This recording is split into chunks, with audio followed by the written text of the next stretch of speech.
ಆ್ಯಕ್ಚುಲಾಗಿ 4-5 ಸೀಸನ್ಸಿಂದನೇ ನಾನು ಅದನ್ನು ಭಾಳ ಕ್ಲಿಯರಾಗಿ ಹೇಳ್ತಿದ್ದೀನಿ. ನನಗೆ ಅದು ಅದ್ರ ಬಗ್ಗೆ ಆ್ಯಕ್ಚುಲಾಗಿ ನನಗೆ ಇಷ್ಟನೇ ಇಲ್ಲ.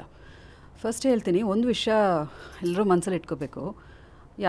ಯಾವುದೋ ಒಂದು ವಿಷಯ ಎಲ್ರಿಗೂ ಇಷ್ಟ ಆಗುತ್ತೆ ಅಂದರೆ ಒಂದು 6ನೇ ವ್ಯಕ್ತಿಗೆ ಅದು ಇಷ್ಟ ಆಗಬೇಕು ಅಂತ ಅವಶ್ಯಕತೆ ಇಲ್ಲ.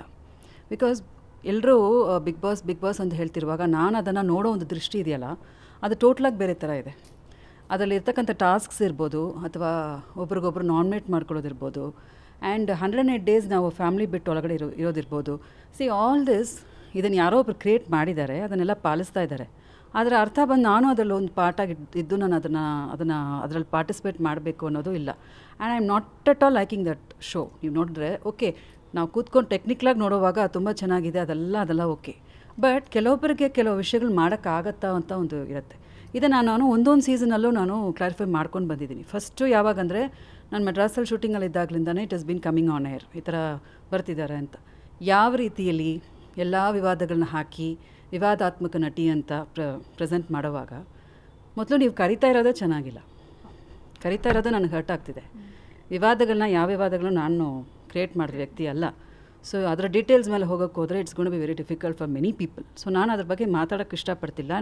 ನಾನು ಭಾಳ ಕ್ಲಿಯರಾಗಿ ಏನು ಹೇಳ್ತೀನಿ ಅಂದರೆ, ಐ ಮಚ್ ರಿಯಾಲಿಟಿ ಶೋ ಅನ್ನೋದು I don't want to get into it.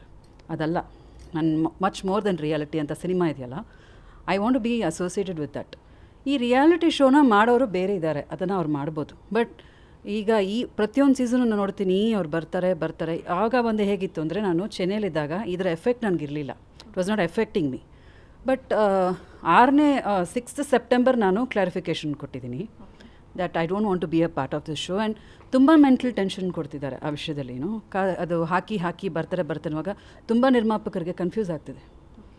ನೀವು ಅದ್ರ ಹೋಗ್ತಿದ್ದೀವಿ ಅಂದರೆ ನಾನು ನಿಮ್ಮನ್ನು ಕಾಸ್ಟ್ ಮಾಡ್ಬೋದಾ ಬೇಡವಾ ಅಂತ. It's a very critical part of my career.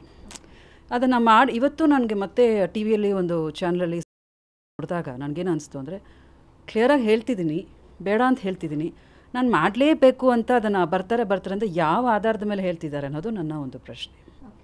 Because media ತುಂಬ ಪೊಲೀಸವ್ರ ಥರ ಅಥವಾ ಅಡ್ವೊಕೇಟ್ಸ್ ಥರ ಭಾಳ ಚೆನ್ನಾಗಿ ಪ್ರಶ್ನೆ ಮಾಡ್ತೀರ ಪ್ರತಿಯೊಂದು ವಿಷಯನೂ ಅಲ್ವಾ. ಸೊ ನಾನು ಬಹಳ ಆಧಾರಪೂರ್ವಕವಾಗಿ ನಾನು ಹೇಳ್ತಿದ್ದೀನಿ that I am not gonna to do the show. 6 September ನಾನು ಮಾತಾಡಿದ್ದೀನಲ್ಲ, ಅದು ನನ್ನ ಹತ್ರ ಆಧಾರನೇ ಇದೆ. ನಾನು ಹೇಳಿದ್ದೀನಿ I will not do the show, I don't want to do it ಅಂತ. ಆ್ಯಂಡ್ ದಯವಿಟ್ಟು ನನಗೆ don't do this as a nuisance to me because it is affecting my career ಅಂತಲೂ ನಾನು ಹೇಳಿದ್ದೀನಿ. ಅದನ್ನು ದಾಟಿ ಇವತ್ತು ಮತ್ತೆ ಮಾಡುವಾಗ ಅವ್ರು ಯಾವ ಆಧಾರದ ಮೇಲೆ ಹೇಳ್ತಿದ್ದಾರೆ ಅನ್ನೋದು ಪ್ರಶ್ನೆ ನನಗೆ ಬರ್ತಿದೆ. So I am being targeted. ಇವಾಗ ಇವತ್ತಿಂದ 20 ದಿನ ಇದೆ ನನಗೆ. ಸೊ ಇವ್ರೇನು ಮಾಡ್ತಾರಂದರೆ, ನಿಮ್ಗೆ ಗೊತ್ತು ಹೇಗೆ ಅವ್ರನ್ನ ಕ್ಯಾಂಡಿಡೇಟ್ಸ್ನ ಇದು ಮಾಡ್ತಾರಂತ. 21st ನೀವು ಒಳಗಡೆ ಹೋಗೋವರೆಗೂ ಒಂದು ಕುತೂಹಲ ಇರ್ತಾನೆ ಇರುತ್ತೆ. ಅನ್ಲೆಸ್ ಯು ಸಿ ದೋಸ್ ಕ್ಯಾಂಡಿಡೇಟ್ಸ್, ಆವಾಗಲೇ ಗೊತ್ತಾಗುತ್ತೆ ವಿಜಯಲಕ್ಷ್ಮಿ ಈಸ್ ನಾಟ್ ದರ್. ಇದು ಪ್ರತಿಯೊಂದು ಸೀಸನಲ್ಲೂ ಆಗ್ತಿದೆ.